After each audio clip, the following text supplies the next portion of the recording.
Jovem Pan Saúde. Olá, está começando mais um Jovem Pan Saúde. Estima-se que cerca de 30% dos brasileiros tenham esteatose hepática, que é popularmente chamada de gordura no fígado. A condição deixa o órgão inflamado e mais vulnerável a doenças graves. E muitas pessoas só descobrem o problema quando ele já está mais avançado. Mas apesar de ser silenciosa, a gordura no fígado tem tratamento. Para essa conversa, recebemos a doutora Bianca Della Guardia, que é coordenadora de hepatologia da Rede D'Or em São Paulo, e também o Dr. Rodrigo Barbosa, que é cirurgião do aparelho digestivo. Sejam muito bem-vindos. Bom, doutora, para a gente começar essa conversa e entender um pouco o que é essa gordura no fígado, tem níveis de gordura, diferença, e como que essa doença, né, ela se manifesta? Quando a gente fala em gordura no fígado, para dar o diagnóstico, a gente tem que ter mais de 5% de gordura no fígado, associado a um fator metabólico, que a gente fala. Esses fatores metabólicos são pressão alta, alguma alteração de colesterol ou triglicéride, sobrepeso, obesidade e o diabetes tipo 2. Então, quando a gente tem esse aumento da gordura no fígado e um fator metabólico associado, a gente faz o diagnóstico de gordura no fígado. E você bem falou, né? Ela é chamada até de uma epidemia silenciosa, porque realmente a gente tem 30% da população, não só no Brasil, no mundo, com gordura no fígado, e o fígado não dá sintoma, ele vai dar sintoma numa fase avançada de doença. E assim, a gente não faz exame toda hora para descobrir que se tem gordura no fígado, né? E aí tem esse problema, né, doutor, de você diagnosticar quando já está num estágio muito avançado. E não só isso, né? Aliás, primeiramente, muito obrigado por nos receber aqui. Uma honra estar do lado da Bianca, uma das maiores hepatologistas do país. Eu acho que é muito para além disso, né? Muitas vezes a gente tem diagnósticos, né? Muitas pessoas, principalmente mulheres, fazem muitos exames de rotina, ultrassom de abdômen e chegam ao médico que vem ali esteatose hepática leve, moderada, e aquele achado, ele é menosprezado. Você tem um pouquinho de gordura no fígado, vai fazer exercício, reduz a dieta. É tudo muito simplificado quando o assunto é gordura no fígado, quando hoje é uma das principais causas de cirrose no mundo, né? Então a gente tem que começar a mudar a visão de como tratar a esteatose hepática, encarar ela como uma doença mais séria, assim como outras doenças que hoje também são subestimadas, como a própria obesidade. E do ponto de vista do aparelho digestivo também tem que ter essa atenção, né? O que acontece com o fígado ao longo do tempo? Bom, basicamente a gordura inflama todos os órgãos do corpo, né, Bianca? E essa inflamação crônica, todas as inflamações crônicas são negativas e vão causar algum tipo de problema no órgão. No caso do fígado, vai levar a fibrose e a fibrose vai levar a cirrose. Isso. É muito importante isso que o Rodrigo falou. Toda vez que a gente tem isso, né? Gordura no fígado, às vezes faz um ultrassom, vê lá que tem gordura, deixa pra lá, né? Porque não dá sintoma, isso é um problema. Mas sim, a doença pode evoluir para esse quadro que ele falou de inflamação, de uma hepatite por gordura, e se nada for feito, com o tempo isso pode evoluir para essa fibrose, que é essa cicatrização do fígado, que é esse desarranjo da arquitetura do fígado, e a fase final, que é uma cirrose. Né? Então, toda vez que recebe um paciente com esteatose, a gente precisa entender todos esses fatores de risco que ele tem e tentar estadiar, entender qual o momento da doença no fígado. Está só acumulando gordura, ou tem gordura e já tem fibrose, ou já tem cirrose? Isso vai determinar também o tratamento e o acompanhamento a partir daí. Essa ausência de sintoma, ela só se dá no começo, mas à medida que vai aumentando essa gordura, o paciente pode sentir alguma coisa ou não? Então, em geral, as doenças do fígado crônicas, elas não dão muito sintoma, esse que é o problema. Então, o paciente geralmente, na gordura do fígado também, ele vai ter sintoma quando ele já está numa fase de cirrose e essa cirrose já começa a descompensar, que a gente fala. Então, aí ele pode ficar amarelo, né? A barriga pode inchar e pode ter essas complicações da cirrose. Normalmente, até lá, os sintomas são muito frustros. E uma coisa que acho que é interessante de salientar é que os danos muitas vezes são sobrepostos. aqui no Brasil, por exemplo, as pessoas têm muito hábito de tomar sua cervejinha e essa própria pessoa que está ali com a esteatose, ela acrescenta um fator inflamatório, que é o álcool, para o fígado, e esses danos se sobrepõem, se somam e acabam fazendo um mal que vem muitas vezes mais precoce. E até levam na brincadeira, né, doutora?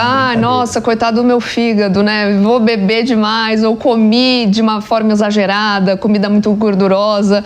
Ai, meu fígado, preciso de um fígado novo. Mas não é tomar um sachêzinho. Um sachêzinho. Detox do fígado. Faz um detox, toma um suco verde no dia seguinte. Mas não, né? Gente, essas coisas são mito, tá? Eles não funcionam de fato. E que fatores principais levam uma pessoa a desenvolver essa gordura no físico? Do fígado? É basicamente alimentação? Na verdade, geralmente é uma combinação. É isso. A pessoa tem, às vezes, um diabetes, então ele tem uma resistência à ação da insulina. Aí junta isso uma dieta hipercalórica, um sobrepeso, uma obesidade. Tem alguns pacientes que tem alguma predisposição genética que favorece a ter mais inflamação, mais fibrose, né? Então, é um conjunto de fatores. Então, tem essa inflamação crônica que o Rodrigo falou, isso acontece no nosso organismo todo, mas também no fígado, então isso vai gerando uma bola de neve, né? Ou seja, doutor, não é só para quem está acima do peso. Pessoas magras, por exemplo, também podem ter gordura no fígado. Podem. Hoje a gente chama, inclusive, de esteatose metabólica, né? A gente vai juntar alguns critérios para dar aquele diagnóstico, não só da esteatose metabólica, como da obesidade como doença, né? Porque não é só IMC. Então a gente tem que entender o perfil corporal daquela pessoa, como se distribui. Tem muitas pessoas que eu gosto muito de chamar do falso magro, né? Do paciente que a gente leva ele para uma bioimpedância, ele tem lá um IMC, um IMC de 26, 27, 25. Você olha para ele está super bem, mas quando a gente joga para análise corporal, a pessoa tem 52, 53% de gordura corporal. Vamos para menos, 35, 36, são faixas de anormalidade que muitas vezes vão causando aqueles danos silenciosos. Ou seja, o estilo de vida acaba sendo determinante para essa É um fator condição. Muito importante, tanto que quando a gente fala em tratamento, a gente sempre vai falar em estilo de vida, né? Mais saudável. E esse é o tratamento, então já vamos entrar na fase do tratamento. A pessoa tem que mudar estilo de vida, então exercício, alimentação. Eu costumo até falar para meus pacientes, né? A gente acabou de ter agora uma droga aprovada pela Anvisa para o tratamento, para aliada de tratamento na esteatose, que é a semaglutida, mas eu sempre falo para meus pacientes, né, Rodrigo, que a gente tem que pensar, independente de ter esse tratamento e de outros que virão, nesse combo de dieta saudável e atividade física. Isso vai ter que fazer parte da rotina dali em diante, né? Isso vai atuar na esteatose, mas vai atuar de maneira geral, né? Diminuindo o risco de diabetes, de obesidade, de fatores e de complicações cardiovasculares, né? Então, dieta e atividade física estão sempre na prescrição. Nunca é ruim, né? Nunca é ruim, sempre faz bem, né? E eu acho que, acrescentando aí ao que a Bianca disse, inclusive falando sobre a liberação da semaglutida para o tratamento da esteatose, não só da esteatose, como hoje para a apneia do sono. As pessoas têm que começar a entender que certas doenças crônicas silenciosas, elas devem ser tratadas precocemente e não tardiamente. Isso vale para tudo mesmo, porque são doenças crônicas. E elas não são tão simples assim quanto elas parecem. Então, toda doença crônica vão trazer danos a longo prazo. Porque para ser doença tem que trazer dano. Né? Então, senão não seria doença, seria só apenas uma gordura no fígado, seria apenas um ronco, seria apenas estar gordinho, mas as coisas não são tão simples assim. Então, como que minha cabeça funciona hoje quando eu pego um paciente com doenças precoces que podem estar ou não relacionadas à minha área de atuação, eu coloco ele dentro de uma rede de acolhimento para que ele consiga entender que ele precisa fazer um tratamento imediato. E a melhor forma da pessoa entender que ela está doente, a meu ver, é sempre trazer para ela, primeiro, medidas de mudança de estilo de vida, porque estão ali no basal, mas também trazer tratamentos, porque, veja só, quando você pega hoje um paciente diabetes, mesmo que seja um diabetes bem bobo, o o paciente ele sai com uma prescrição de metformina, por exemplo, do consultório. E a gente tem que começar a trazer essa visão para outras doenças que vão trazer danos mais tardiamente também. Então, por exemplo, um paciente com esteatose, que tem sobrepeso, esse paciente que ele tem que ser orientado para além da mudança do estilo de vida. Tem que trazer uma semaglutida, tem que trazer um nutricionista, tem que trazer o hepatologista e fazer um segmento daquilo, bem como as outras doenças crônicas que estão em alta e são metabólicas, né? E é o que a gente sempre fala, né, da prevenção, né, o quanto é importante prevenir para depois não chegar nessa fase e ter que tratar e ter que realmente mudar de uma vez só um hábito que é difícil às vezes mudar, principalmente quando se fala de alimentação e exercício, né, você mudar completamente e a pessoa entender que isso vai te ajudar de alguma forma. Sim, eu acho que é importante, é isso, a gente até fala, a esteatose é um problema que não está só no fígado, normalmente, porque você tem todos esses fatores que vêm junto, então se você tiver uma equipe, um acolhimento e uma equipe multidisciplinar, é muito mais fácil você tratar esse paciente e acompanhar esse paciente. E eu acho que é muito importante também você empoderar o paciente, ele tem que entender que não é só uma gordurinha, e que isso pode trazer outros problemas e a gente sabe que a evolução para uma cirrose é tudo que a gente não quer. A gente quer prevenir, porque a cirrose descompensa e aí a gente fica sem opção de tratamento. O tratamento vai ser o transplante de fígado e a gente precisa agir mais cedo, né? Como o Rodrigo falou, mais cedo. Tem estudos novos e até recentes que falam que a dieta mediterrânea seria uma saída para evitar, né, que a gordura se alastre ou fique muito, ou também o uso de magnésio ou até mesmo o jejum intermitente. Existem mesmo comprovações de que pode funcionar? Existem alguns estudos com algumas dietas. A dieta mais estudada é a dieta mediterrânea, porque é uma dieta que prioriza carnes magras, verdura, legume, muito azeite de oliva e pouco ultraprocessado. Acho que isso é a grande questão, mas eu acho que é maior do que você dar uma dieta específica. Eu costumo falar para meus pacientes também, você tem que adequar ao hábito daquele paciente, aonde ele vive, ao que ele tem recurso. Não adianta eu dar uma dieta mediterrânea se ele falar para mim que não consigo comer. Não como. Então, assim, você tem que adequar ao dia a dia daquele paciente. O jejum intermitente é uma dieta muito complicada de você manter a médio e a longo prazo. É dificílimo, né, doutor? Pode complementar. E mais do que isso, né, é muito, muito fácil você dizer assim, faça uma dieta do Mediterrâneo. Nada é tão simples assim. Primeiro que a gente não está no Mediterrâneo, né? E as pessoas falam muito na dieta do Mediterrâneo porque são um dos lugares que existe mais longevidade, né? Associada aos países asiáticos desenvolvidos. Mas a gente tem que entender e fazer caber dentro do paciente a visão sobre o que ele come. Trazer a visão sobre o que ele come é melhor do que dar uma receita de bolo. Exato. Porque essa receita de bolo é muito bonita na teoria, papel, né? O papel é lindo, é até bonito de ouvir. Vamos fazer a dieta do Mediterrâneo. Sim, Não, na primeira semana pode até funcionar, mas ele a longo prazo não vai conseguir, né? E tem que ser uma mudança de estilo de vida que dure, né? Sim. Que dure, né? Que nem a história da perder peso. Você vai orientar a perder peso, vai melhorar a fibrose, vai melhorar a inflamação no fígado? Vai, mas isso tem que ser mantido, né? Se de repente daqui a um tempo tudo é deixado para lá para a gente reganhar peso, ele volta para aquele status inicial. Exato, é aquela lógica que eu falei sobre o tratamento da doença crônica. Se a gente ali pega um paciente com uma obesidade leve, uma obesidade grau 1, que você percebe que tem perda de metabolismo basal, aquele paciente tem que começar um medicamento precocemente.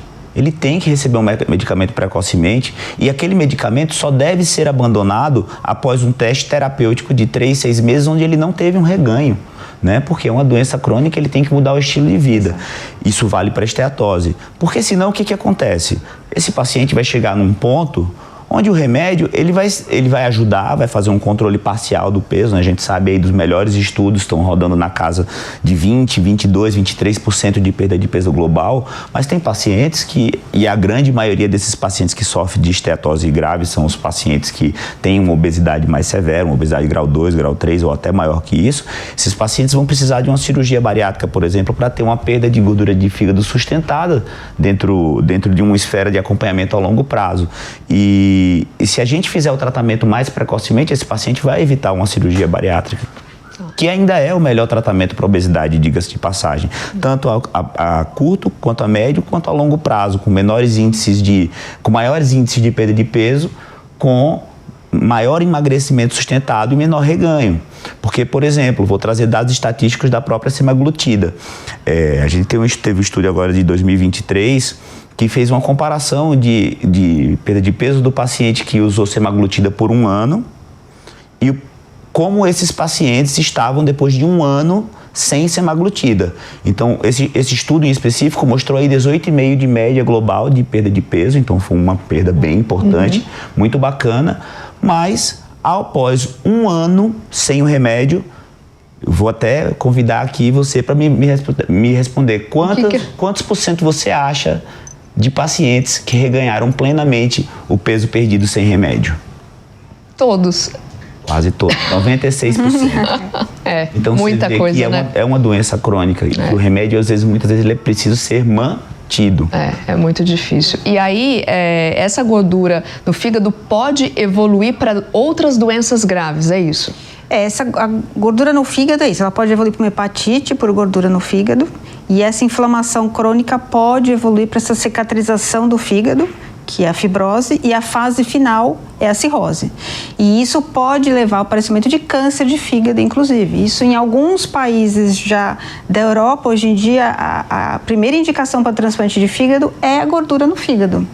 E aí, aqui no Brasil a gente ainda tem questão da cirrose por álcool e por vírus, mas isso é um problema, porque é isso que a gente tem que entender, a doença é crônica, então o paciente transplanta, mas depois a gente vai ter que cuidar do órgão novo, né? E hoje a gente tem discussão, inclusive, de bariátrica naquele paciente que chega para transplante com uma cirrose por gordura no fígado, mas é um obeso. E aí, o que a gente faz? Nesse momento, talvez não consiga fazer a bariátrica, porque ele está muito grave do fígado, e a gente começa a discutir fazer bariátrica junto com o transplante, depois do transplante. Então, assim, não tem como fugir, né? O paciente tem que entender que é uma doença crônica e que ele vai ter que tratar disso. Para sempre. E pior, né? Pior do que isso até, esse paciente que ele está obeso no pré-transplante é um paciente de um risco cirúrgico infinitamente superior ao paciente que está trófico, né? Do ponto de vista de obesidade. O que pode acontecer? Todas as complicações possíveis, do transplante, assim. Porque a cirurgia fica muito mais difícil, o corpo do indivíduo é muito mais inflamado, porque a gordura inflama, a resposta ao trauma cirúrgico é muito mais exacerbada e as possíveis complicações respiratórias, cardíacas que vêm no pós-transplante são muito mais graves. E a gente tem hoje o obeso sarcopênico, né? Infelizmente, ele chega obeso, mas ele chega sem massa muscular. Né? E isso para o transplante também aumenta o risco dele no pós-operatório. Mais tempo, dependendo do aparelho para respirar, a recuperação é mais lenta, a cicatrização é mais lenta. Então, isso gera uma série de problemas, como o Rodrigo falou. É uma grande bola de neve, né? Porque dentro da esfera da obesidade, né? A grande maioria dos obesos que tem uma obesidade mais severa, eles têm uma sarcopenia associada. Sarcopenia, gente, é falta de músculo, né? E essa falta de músculos advém de diversas coisas, sedentarismo, distúrbios hormonais, porque a obesidade ajuda a fazer uma coisa que a gente chama de aromatização dos hormônios masculinos, então a pessoa tem queda do hormônio masculino. Então veja só, se a gente deixa chegar num estágio de problemas hepáticos mais graves, muitas vezes alguns dos recursos que a gente precisa fazer para esse paciente com sarcopenia grave, como por exemplo, tem pacientes que se beneficiam de suplementação de testosterona, para que ele consiga ganhar um pouco de massa muscular. Isso ali vai muito particular de caso a caso. Mas num paciente com uma doença hepática grave, pensar em usar um hormônio exógeno, nem pensar. E o fígado, ele se regenera?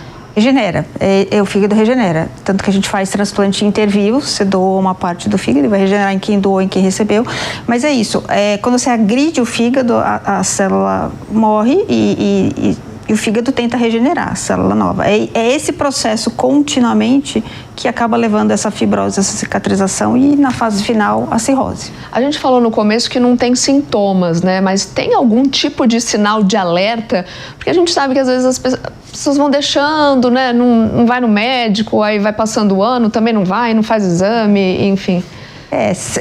Assim, pode ter um cansaço, que a gente fala, uma astenia, uma coisa que o paciente tem que prestar atenção se ele começa a ficar amarelo, então o olho amarelo, né, as mucosas amarelas, isso pode ir no seu fígado, mas na grande maioria das vezes tem uma relação com o fígado, então são sinais de alerta importantes, né? Começou a ficar inchado também, é outro sinal de alerta, né, perna, barriga, aí a gente está falando de uma fase avançada da doença já. Sim, eu acrescentando um pouco ao que a Bianca falou, tem e não é exclusivamente para esteatose hepática, mas sim para doenças metabólicas, né?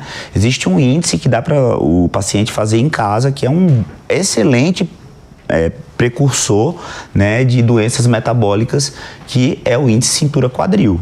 Então, o paciente mede ali... Uma continha mesmo. É uma continha, com uma fitinha aqui. Você põe ele na altura do umbigo, divide pelo quadril, você vai fazer aquilo ali tem um índice, hoje muito fácil achar esse índice, os valores normais na internet, né? Você joga, se estiver fora daquilo, você é um paciente que tem risco metabólico aumentado, então você precisa fazer um acompanhamento mais rigoroso. Exato.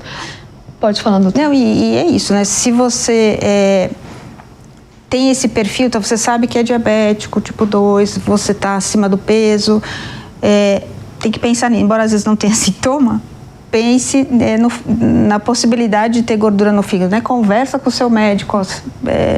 Mulher acaba indo mais no médico, porque a mulher tem esse perfil, mais preocupada, né? Mais preocupada, mas eu acho que é também um alerta, né?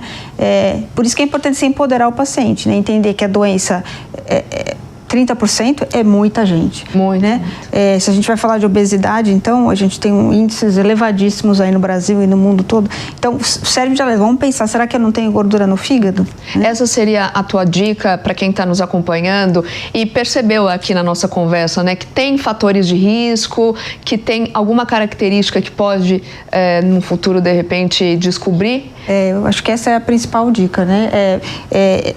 Pode fazer essa medida, mas eu acho que é perceber isso, né? Normalmente o homem tem mais gordura no fígado até a mulher entrar na menopausa. Depois que a mulher entra na menopausa, por conta da queda hormonal e da mudança da composição corporal, ela se iguala ao homem no risco de... Então, eu acho que se você tem esses fatores de risco que a gente conversou aqui, né? Eu acho que tem que pensar na possibilidade, tem que tentar ir atrás para ver se tem gordura no fígado para prevenir, porque tudo que a gente quer é que não chegue nessa fase final, que a gente tem essas opções aí de discutir o tratamento, colocar na mesa e discutir com o paciente a melhor opção de tratamento. E o tratamento não é basicamente só alimentação e exercício físico, tem remédio envolvido também? Muitas vezes sim. Muitas vezes sim, é isso. A semaglutida acabou de ser aprovada para esteatose, então a gente sabe dos benefícios para a obesidade, para o diabetes, para prevenir doença cardiovascular, mas hoje em dia ela é uma opção de tratamento para quem tem gordura no fígado também. Que são as canetinhas famosas, né? E não vamos esquecer também dos métodos com procedimento que podem ajudar em casos específicos, né? Temos aí balão gástrico, temos gastroplastia endoscópica, temos cirurgia bariátrica, né? Que é uma dos principais... Esse balão seria parecido com a bariátrica? O balão é basicamente um balão que você coloca no estômago que vai inibir ali o paciente de comer pelo volume que ele está ocupando dentro, está ocupando o espaço da comida. Né? Tem também bons resultados para perda de peso, assim como os remédios. Inclusive, hoje, se você fizer uma comparação de custo aí em 6 meses, 1 ano de duração, que é que dura o balão, por exemplo, ele é bem mais barato do que as canetinhas. E a cirurgia bariátrica que dá uma remissão sustentada ali, muito maior do que qualquer outro desses tratamentos para o paciente obeso que tem indicação de cirurgia bariátrica. Tem que ter a indicação, né? Claro. Não é simplesmente só para perder peso e, claro, também ajudar em outros quesitos. E de falar em alimentação, o que seria essa alimentação saudável para, por exemplo, alguém que fez o exame e detectou que tem um pouco de gordura, porque tem graus, né, níveis ali. Identificou, até mesmo, é o ultrassom que identifica? O ultrassom geralmente é o exame mais simples, é o exame mais difundido, então ele vai falar se eu tenho pouca gordura, gordura moderada, gordura intensa, mas é isso, a gente, quando recebe paciente assim, a gente vai tentar estadiar. Então hoje a gente, Claro, a biópsia é o padrão ouro, mas a gente hoje em dia tem exames não invasivos, como as elastografias, que vão medir o quanto de gordura esse paciente tem, vai dar um número, e o quanto de fibrose que esse paciente tem, porque é a fibrose que vai trazer o maior risco para esse paciente a médio e a longo prazo. Então, você tem que entender em que momento da doença está, até para as opções terapêuticas. Mas sim, a gente pensar em dieta já, não falando vamos entrar na dieta, pensar numa dieta com hipocalórica, então a redução de peso, mesmo para o paciente que está no peso ideal, ela é interessante para diminuir gordura no fígado e inflamação. Fugir dos ultraprocessados, dessas bebidas açucaradas artificialmente, isso também é um problema, né? E aí priorizar carnes magras, legumes, verduras. Acho que o recado final que fica é isso. Apesar das doenças, algumas não terem os sintomas, né, o corpo sempre dá um sinal. É importante que a gente procure ajuda médica de um profissional adequado e cuide da nossa saúde sempre, né? Com alimentação, com exercício físico, que vai ajudar de uma forma geral o corpo todo, né? A nossa saúde. Exatamente. É isso? Exatamente. Eu quero agradecer mais uma vez a participação da doutora Bianca, também do doutor Rodrigo. E a você que nos acompanhou, obrigada também. Se você tiver alguma sugestão de tema, alguma dúvida, mande um e-mail para nós, saude@jovempan.com.br. Para rever essa e outras entrevistas, é só acessar o canal Jovem Pan News na internet ou o aplicativo da Panflix, para Android ou iOS. E a gente se encontra na semana que vem. Tchau, tchau. Jovem Pan Saúde. A opinião dos nossos comentaristas não reflete necessariamente a opinião do Grupo Jovem Pan de Comunicação. Realização Jovem Pan.